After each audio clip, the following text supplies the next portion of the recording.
Now, you're telling me that hard work is not the key to success. So what do you mean by that?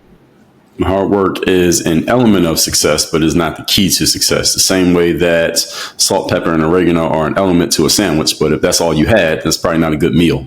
So the reason that hard work is not the key to success is because we can just look around by deductive reasoning. You can see a lot of people that work really hard, Jason, but they don't have the success that they want. So it's, what are we working hard on? How are we using the information that we have to direct us towards the right type of hard work? And then it just comes to the same thing the news fills in: who, what, when, where, why, and how. So hard work does matter, but if it's not directed in the right way, you can still end up really tired, but also really frustrated despite all your efforts. So why then are there, it seems like every guru on Instagram and YouTube today is talking about grinding and hustling and like, you got to work hard, you got to outwork everybody. So if you believe that hard work isn't the key to success, why are so many people talking about it? Including me. I talk about it too.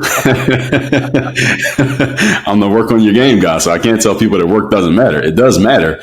It's just a matter of, you got to ask another question before you get into the hard work part. So a lot of times people jump straight to the hard work, or that's the only part of the message that they get because it's understandable. It's easily, translated, is easily communicated to people. Well, work hard. All right, things aren't working for me. Let me work harder. I'm not getting the result I want. Let me just work harder. It's an easy thing for people to understand. It's easy to apply.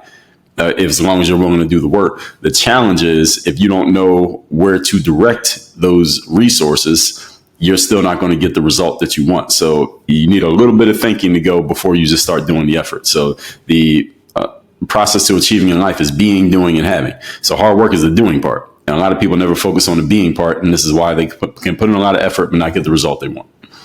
We've got Dre Baldwin on the root of all success today. He's coming to us from Miami. This guy is 4 times done a TEDx talk. He's talked about discipline, confidence, mental toughness, and personal initiative. He's authored just a few books, 33 books. He's authored 33 different books, and he's done 8,000 videos to over 142,000 subscribers that have been viewed over 100 million times. He's the CEO and founder of Work on Your Game. He started out playing basketball in high school, was at the high school on the bench at the very end, and they ended up being able to figure out how to turn that into a 9-year professional basketball career where he played in 8 countries.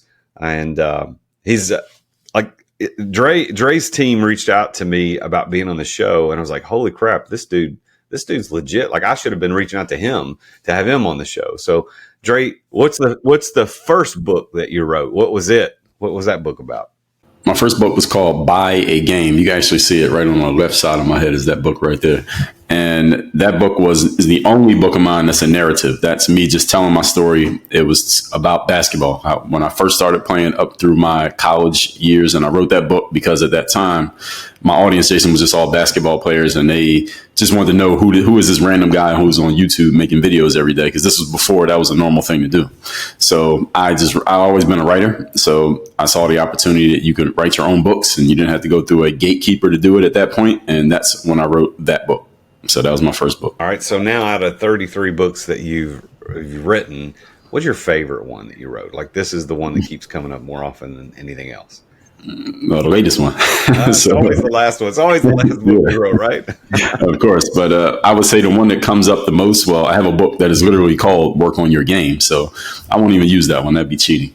I'll say my book, The Third Day. And The Third Day is a framework that I came up with. It's all about the decision that separates the pros from the amateurs. That's the subtitle. And it's all about how you show up and give your best effort when you least feel like it. And so that's really about instilling and systematizing and codifying discipline within your life. And whenever anyone asks me, don't know if you're going to ask this, so sorry for taking the question off the table, but what is the most important element or asset that you've used, Dre, to get from where you were to where you are? And the answer is absolutely discipline. So The Third Day is probably the most popular one, the one that people remember the most. Do you think that there's a confusion that a lot of people have between hard work and discipline, and that's why so many people are pushing hard work as the key to success? Yes, because hard work is very easy to understand, and people understand the concept of working. I mean, most people go to work, right? We get raised, we go to school, we go to finish school, we get a job, and we work for the rest of our lives. So most people understand that concept because it doesn't require You don't need to read a book to understand the concept of hard work. Everybody gets it. And discipline, people get that too. The challenge is people don't know how to make discipline stick. They don't know how to really make it a consistent thing in their lives. People understand that they need it. I mean, if you went and stopped, I don't know if you ever see on social media, people now do these street interviews. They just stop random people and ask them questions and about whatever.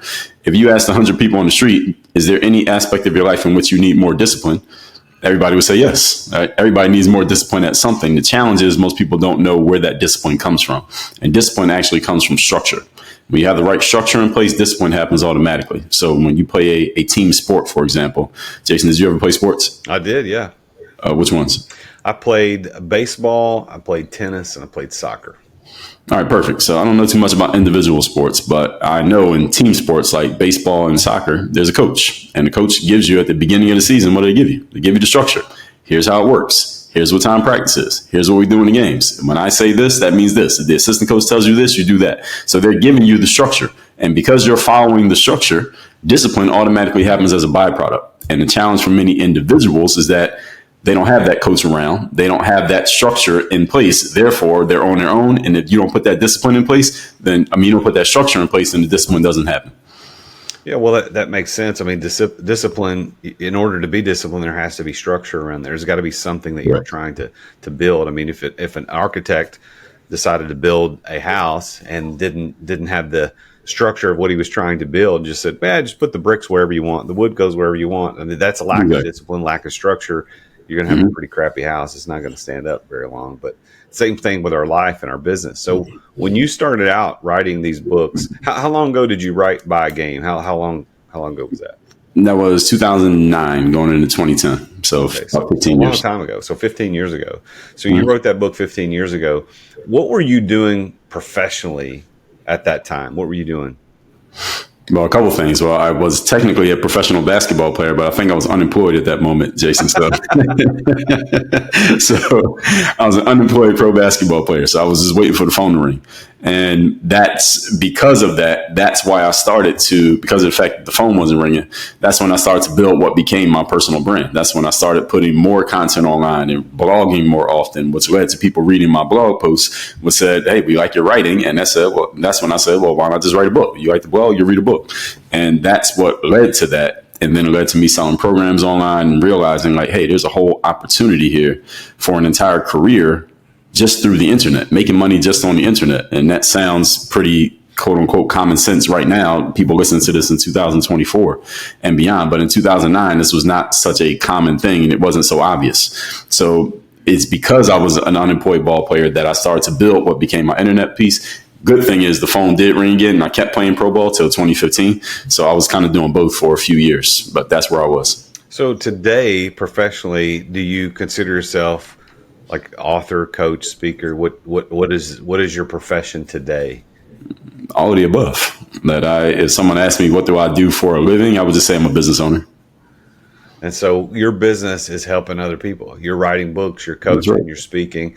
When you did where did you do your first TEDx talk? The first one was down here in South Florida. So I did 2 in South Florida and then 2 outside of Florida. So the first one was in Broward, which is right north of Miami. So Fort Lauderdale, that's Broward County. So that first one was in Broward. Okay. I did. So I've done a couple of TEDx talks, and I remember that first one for me. Man, I'm not a nervous guy. I've spoken so many times over the years. I was a pastor for a long time and I was a school teacher. So like speaking was not a big deal. But I remember being a little nervous because I thought I had this in my brain that a TED Talk had to be, every word had to be memorized and delivered exactly right. And then when I did my second one, it was like, oh, no, this is all, I'm just going to get up there. And I didn't just get up and talk. I had a structure I was going to follow. I was disciplined preparing, to go back to what we're talking about. But the second one was a lot easier. Now, I've not done a third and a fourth. Did they get easier for you as you keep doing them?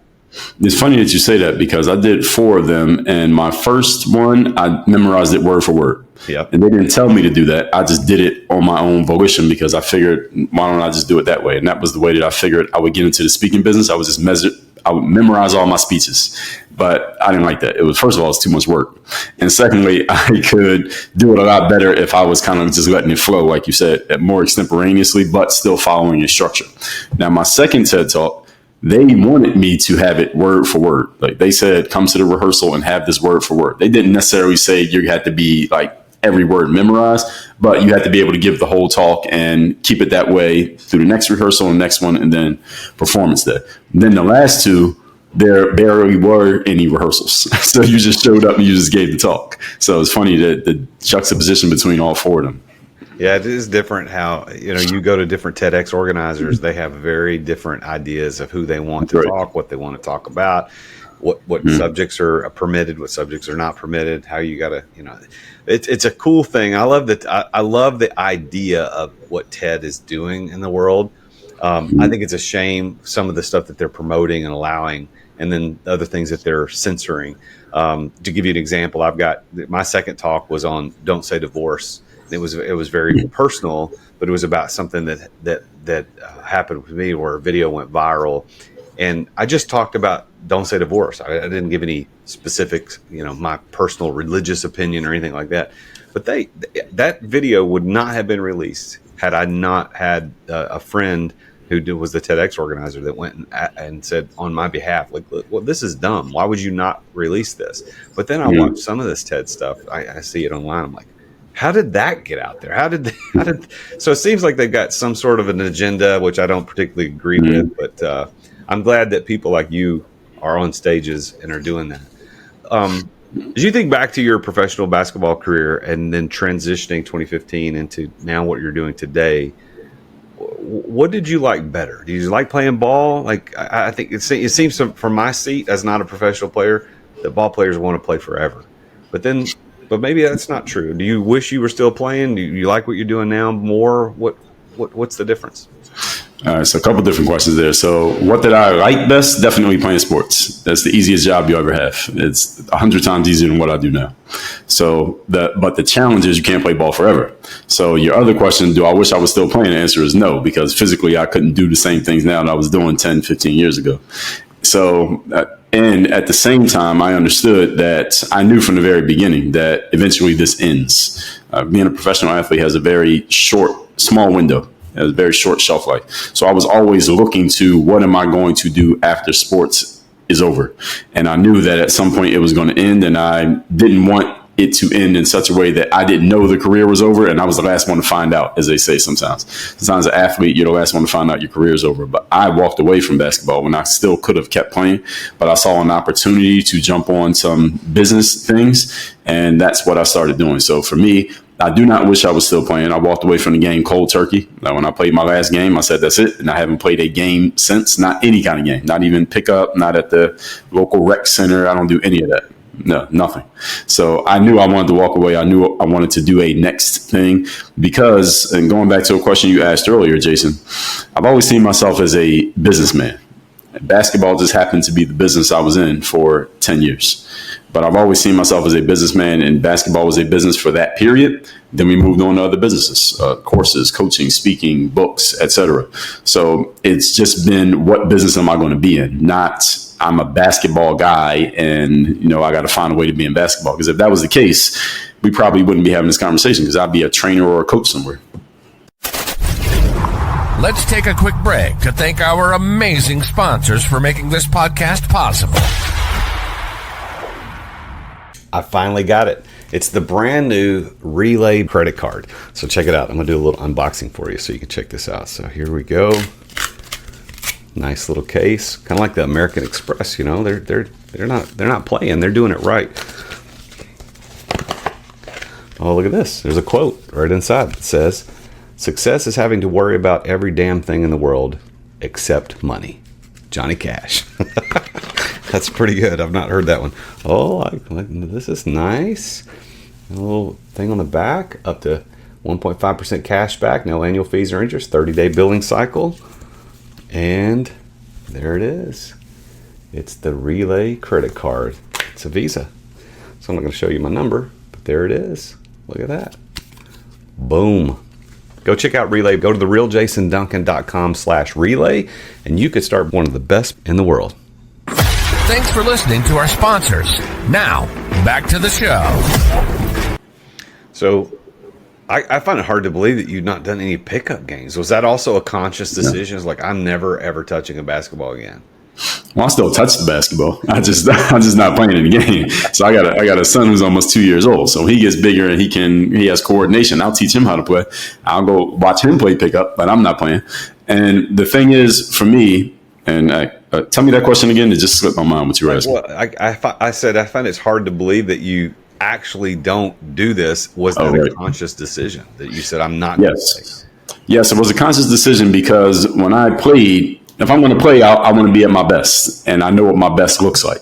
So I didn't want to be the guy who's 40 years old on the court playing against some guy who's 19 who I would have ate this guy's lunch when I was 19, but now he's beating me because I'm not in shape anymore and I only play on the weekends and he's in his prime and he's beating me. And I'm like, I couldn't deal with that. I didn't want to do that. So I'm the type of person, if I'm going to play, I'm going to play for real, which means I'm going to be practicing twice a day. I'm going to be getting in game shape. And if I'm not playing professionally anymore, that's way too much of a time and resource investment for something that I'm not even doing professionally. So that's why I knew I needed to walk away and just not play at all, because who wants to be the old guy on the basketball court? Not me.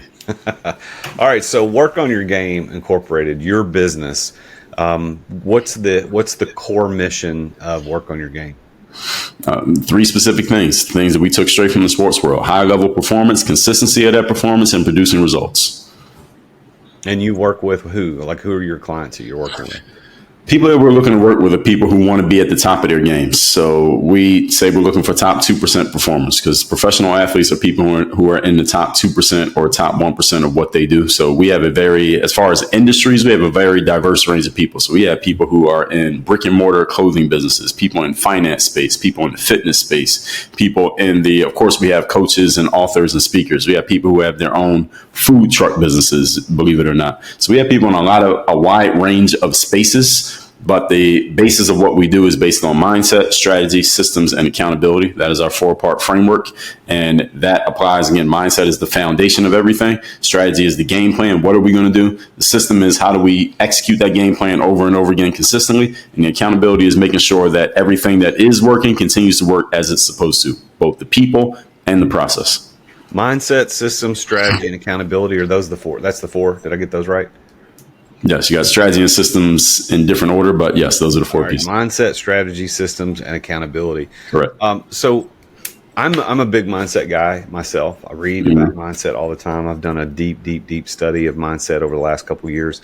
I'm interested to know where that idea of mindset, the interest in that came for you. Was this purely from sports, or did you learn this more on the business side? And wherever you learned it, who are the people that are informing how you believe and teach about mindset? Absolutely started on the sports side. So the sports, I've been playing sports my whole life, got into basketball a little late, but I was always into sports. And for me to even get my chance in basketball from the short bio that you read, I only played 1 year of high school ball and walked on to play in college, then had to hustle my way, sell my way into getting into the pros. And it wasn't so much that I was so focused on mindset at the time. I was just focused on playing ball. But when I started putting content on YouTube, and this is like between 2005 and 2010, the players who were watching me, of course, they appreciated that I was showing them, and this is just on the court stuff, how to do drills and dribble and shoot and dunk and all that. But they started asking questions about mindset because, first of all, when they found out about my background, like, wait a minute, you only played 1 year of high school, you walked on to play in college, you're playing professional basketball overseas now. These are things that a lot of players wanted to do. Or they were players who were being shunned and cut from the high school team, and they saw me and said, well, if he did it, maybe I can do it. So they wanted to know how I did it. What was the thought process? You walked on to play in college. What was the thought process? You played overseas. What was the thought process of getting in? Because you came from this small school that doesn't produce pro players. So it's not like I had this red carpet laid out for me to go pro. And that's when I started talking about mindset, because the players wanted to know. And when I started sharing it, not only did they appreciate it and say, Dre, this stuff is even more valuable than you teaching me how to do the Kobe Bryant move. The other thing was people who didn't play ball started seeing those videos, the mindset videos, and said, hey, Dre, I don't play ball, but this applies to me too. So where did this whole mindset idea come from? Was it a coach? Did somebody teach you about how mindset powers your reality? Nobody really taught me. I will have to give credit to my parents because my mother's an educator. So she had my sister and I reading from a very young age. So we had a shelf of books at home. I've always been reading, and I came across, I think the first book, no, I can't even say that was the first one, but I read a lot of random books on mindset when I was a kid that I don't even remember. But the first book that I can remember actually going and getting and reading that really started to affect me was Robert Greene's 48 Laws of Power. And I read that around the time it came out. It was about 1999. I found that in the bookstore. I just saw the spine of the book. It said 48 Laws of Power. Let me read that. I looked at the back cover and it listed all 48 laws. And I said, I need this book. I bought it immediately. I probably read that book 50 times. And that started me. Then the other thing that happened is I got invited to what became a network marketing meeting. I didn't know what it was at the time. And they talked about personal development. So if you're going to build a business, you got to build yourself, which all made sense to me immediately when they said it. And they mentioned a guy named Napoleon Hill. He wrote a book called Think and Grow Rich. And I read that book, and that's where I understood the way he explained it, that there's a way to consciously and intentionally program your mind towards the goals that you want to reach. So I would give those two authors the most credit for laying the foundation, but anybody who's written about mindset, I've probably read them, watched them, heard of them. Yeah, well, I've read both those books. The 48 Laws of Power, that's a huge book to kind of dig through. It takes a long time to get that. The fact that you've read it multiple times is a big deal because that is a thick book. Yeah. It's a lot. It's hard to get to. I think I listened to it and it took me 6 months to get through it because it was just so deep. There's so much history. I'd love to interview Robert Greene because I think he's a fascinating individual. And then Napoleon Hill, Think and Grow Rich. I'm a Napoleon Hill certified coach. I'm a big fan of Napoleon Hill and all his writings. And I too agree that we can program our mind to achieve our goals. Are you familiar with the book Psycho-Cybernetics? Have you read that one? Yeah, absolutely. Maxwell Maltz and Dan Kennedy, who's a marketing guy. I don't know if you heard of him. Yep. He did a version of Psycho-Cybernetics with I guess he got licensing rights, and he did the new version of it with him in it, I guess marketed towards business and success. Oh yeah. Well, I'm a huge fan of Psycho-Cybernetics. There was a guy named Matt Fury that re-released it just recently, I guess within the last 5 or 6 years.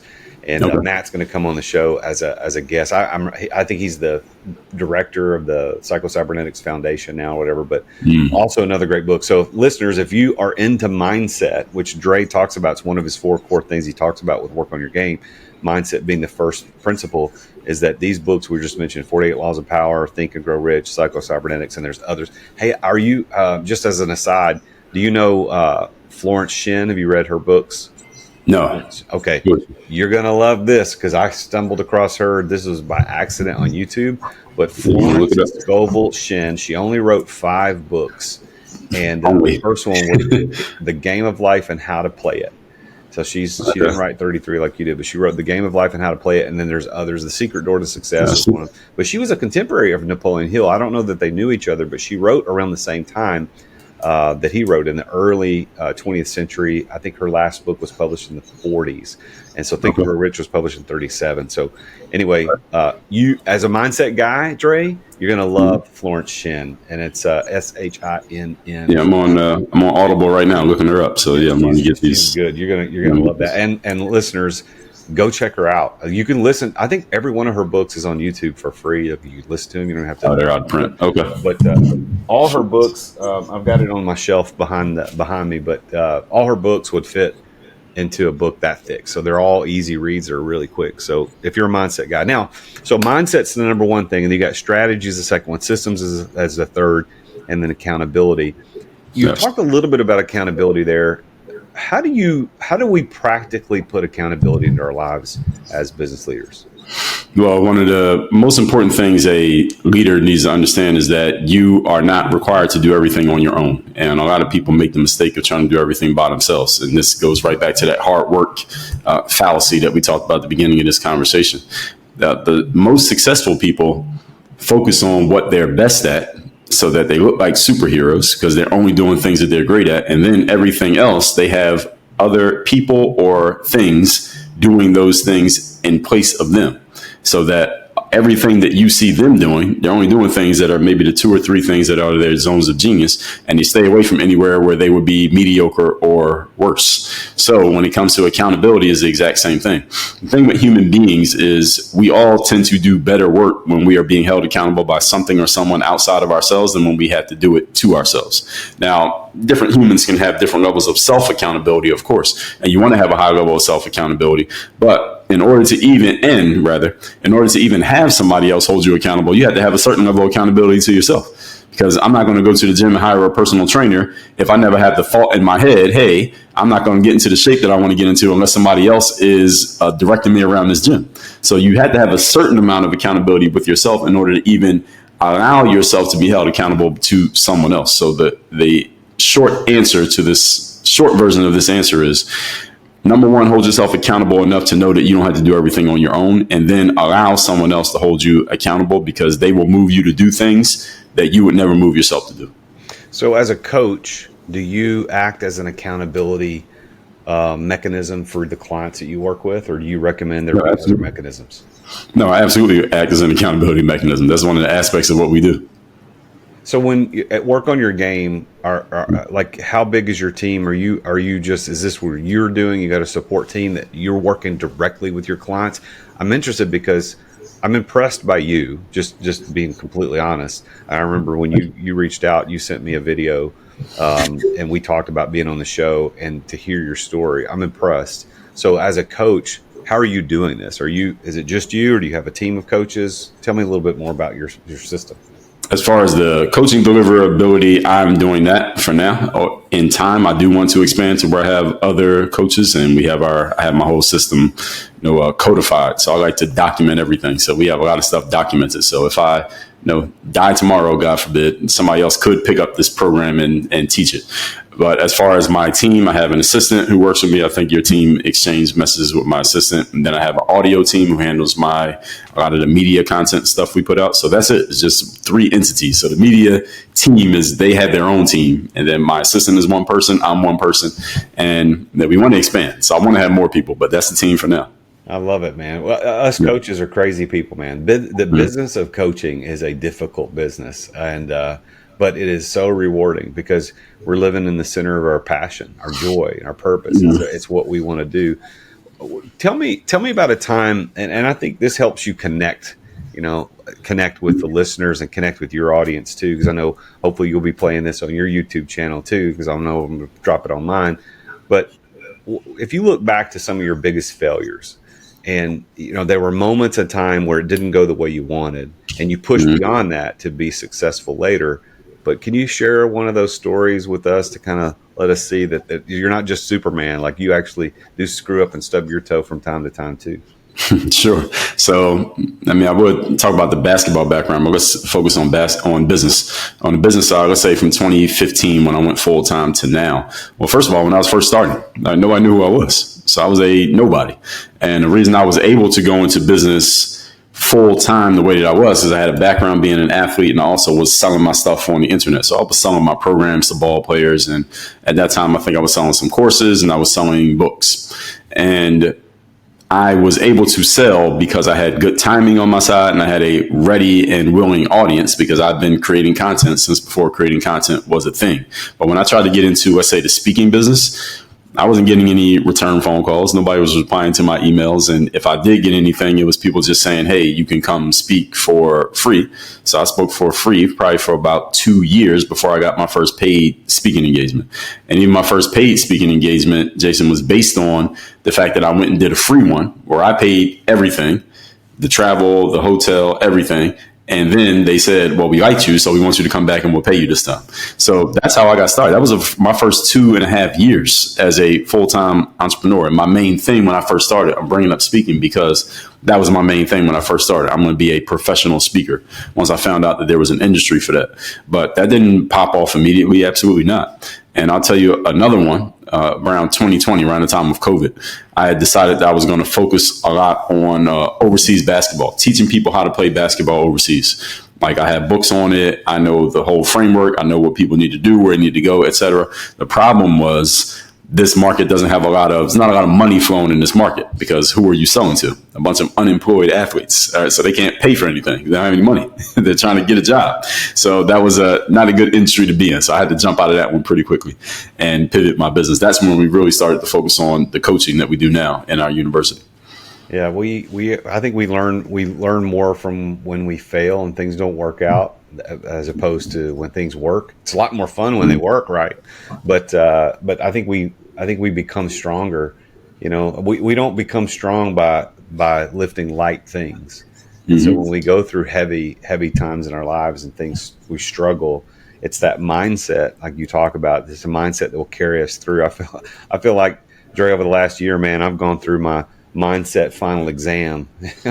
all the crap that's been thrown at my way. It's like, I had calls this morning dealing with this. Like, is this ever going to go away? But it's like lifting weights. I know as athletes, you guys have to do that a lot. It's like pushing against the strong weight or the heavy weight makes you stronger. Let me ask you this question. So if you look back, I mean, you've been very successful. Congratulations on all the success. Thank you. Speaking, coaching, writing all the books, the podcast, the doing the videos on YouTube. Before that was cool. What do you think is your one key to success? You said earlier, discipline was really big in your life, but is that the one thing that's unlocked success for you? Absolutely. Yeah. So how do you define success? What's that mean to you? Success to me means, Earl Nightingale said in The Strangest Secret, pursuit of a worthy ideal.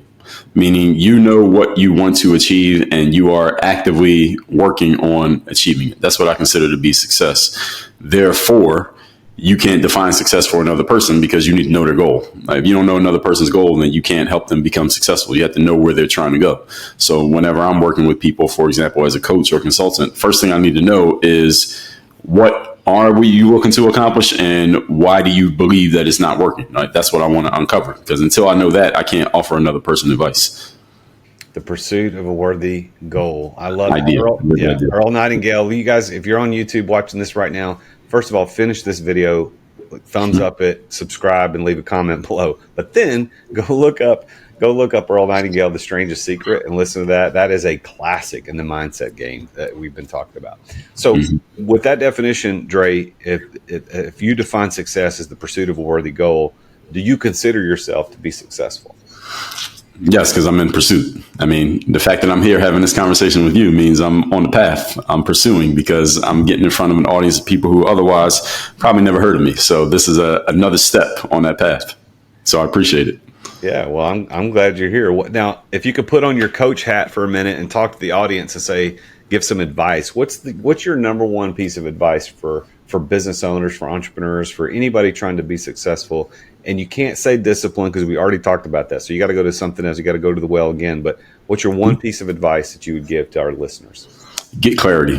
This is the biggest thing that I run into with the people who I talk to and work with, because often I'm working with people who are already some level of successful. The way that the world would define success, usually that means your name is known, you're making a certain amount of money, you have certain adornments that people can see, and when they look at you and look at your resume, they're like, wow, this person has achieved a lot. Usually people conflate success and achievement, meaning basically the same thing. So most of the people who we work with, I told you, top 2% people, they're already doing pretty good. It's not like these people are failing. So the biggest challenge that they have is a lack of clarity. What do I do next? Why do I do it? When do I do it? Where do I do it? Who's going to do it? And how does it get done? So the clarity part is what causes a lot of confusion in people. And we all know that when people are confused, they tend to do nothing. They don't ask questions. They just don't do anything. And they just stagnate in the places they're in. They just do what they normally do by default, which is the same stuff that got them to being stuck in the first place. So once people get over that hump and realize they need to do something different, they come talk to someone like me. I help them get clarity. So my number one tool that I use, discipline is for myself, but number one tool that I use when I'm working with other people is insight. And insight is not information. It's not my job to spout information to people because Google and ChatGPT had me beat at that game. My job is to help people make sense of the information that they have and understand when to use it, where to use it, why to use it, and which information to use. Because a metaphor I like to give people, Jason, is that school is a closed book test. Like when you go to school, you got to close your textbook and take the test. If you look at the book, you're cheating and they kick you out of class, right? But in life, It's an open book test. You can open any book you want to solve any challenge you have in life. The challenge, though, is which book do you open and which page do you turn to? There are millions of books out there. The challenge that many people have is not a lack of information, is a lack of insight. And I help people get insight. I help people with insight to get clarity so they can take action. So listeners who are resonating with what you're talking about right now, who do you work with? So tell us, the listeners who's I like this guy, I like this Dre Baldwin guy. Who do you work with? So we're looking for high-level people, either who are already high-level performers who want to go higher. So these are the ambitious, and people who might not be at that highest level quite yet, but you want to get there. So we work with people who come out of the government. They're transitioning from working for the government or being in the military into entrepreneurship. Athletes, of course, transitioning into entrepreneurs, people coming out of corporate who want to start a business, people who already have a business, small business owners who want to build their business, people who may work in a corporate structure, let's say, for example, a finance company, but they get to run their own office. So they basically run it as if they're an entrepreneur, but they still are in the corporate structure. They come to someone like me to help them maybe not with the finance part, because that's not my background, but with their people skills or the stuff they need to do out of the office, because their life is crumbling because they're doing so much work in the office life. So as I told you before, we have worked with a wide range of people from a lot of different industries for a lot of different reasons, because my number one skill is insight. My number one skill is not a specific industry, unless you want to write a book or be a coach or be a basketball player. But even if you're not one of those things, I can still help you, because my job is to look at your situation and help you ask the right questions, not provide you all the answers. That's good. That's a sign of a good coach. You've obviously had good coaching in your life, or you wouldn't know how to do that. That's great, man. Well, as we finish up our conversation, I want to encourage everybody to go check out workonyourgame.com, And Dre's all over social media, his Instagram, YouTube, Facebook, LinkedIn, Twitter, TikTok. I'm sure if you just, go look up Dre Baldwin, that's D-R-E Baldwin, B-A-L-D-W-I-N. You can check him out. So Dre, I want to give you kind of the last word as we get ready to sign off for today. Anything you want to share with our audience before I say all the things I need to say to close the show out? Sure. Well, first of all, I appreciate you sharing your platform and giving me the opportunity here, Jason. And what I would tell everybody is that everybody has a game, whether you're a librarian, an athlete, a podcaster, a student, a YouTuber, or you're just trying to figure it out. You don't even know what you are right now. We all have a game, and your job is to figure out what game you're in. Then you work on your game so you could develop your skills. Then your next job is create an opportunity for yourself. Once you create the opportunity, now you have to go out there and perform, because we are in a performance-based business. Other thing we're in is a results-based business. That's what you'll be judged on, your performance and the results of that performance. When you produce results, you get rewards. And when you get rewards, now what you want to do is codify that process that you just followed and do it over and over and over again so you can keep getting the rewards that you want. That is what Work on Your Game is all about. It's workonyourgame.com. I've got Dre Baldwin with me here on the show. Dre, it's been an honor having this conversation with you today. Thank you for being here. And I think that maybe you and I should do some stuff together. So thank you for being on the show, man. Absolutely. I agree with you. And I appreciate you sharing your platform, Jason. Thank you for having me on. Looking forward to hearing your audience's feedback to this conversation. Well, there you have it. Another great, successful guy sharing his insights into how to become successful himself. And don't miss what he said. Discipline, clarity. Those are two things that I think shine a light on his conversation that we had today, is that if we're going to be successful in life, we got to have that discipline, and we also need clarity. And that's why business coaches are so important. Life coaches are so important. People like Dre, people like me. There are other people out there that can help you find clarity and help you hold you accountable. Like we talked about mindset and accountability. You've got to have the right mindset. And part of that is being accountable, and having a business coach, a life coach in your life. That's the way you need to do it. So thank you for listening to the show. Thank you for subscribing, leaving a review. Please go check out Dre at workonyourgame.com. Thank you to the sponsor of our show today. We love our sponsors that will help us bring this to you. Thank you for listening. I am the Real Jason Duncan, and as always, Jesus is King. Thank you for listening to another edition of The Root of All Success with the Real Jason Duncan. If you've enjoyed this week's episode, visit therootofallsuccess.com to access the show notes and other helpful resources. Follow Jason on social media at The Real Jason Duncan. See you again next time here on The Root of All Success.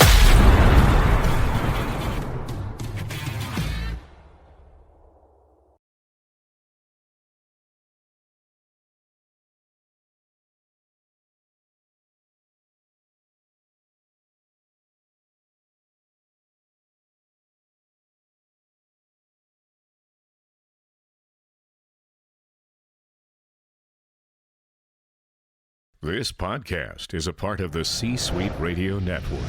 For more top business podcasts, visit c-suiteradio.com.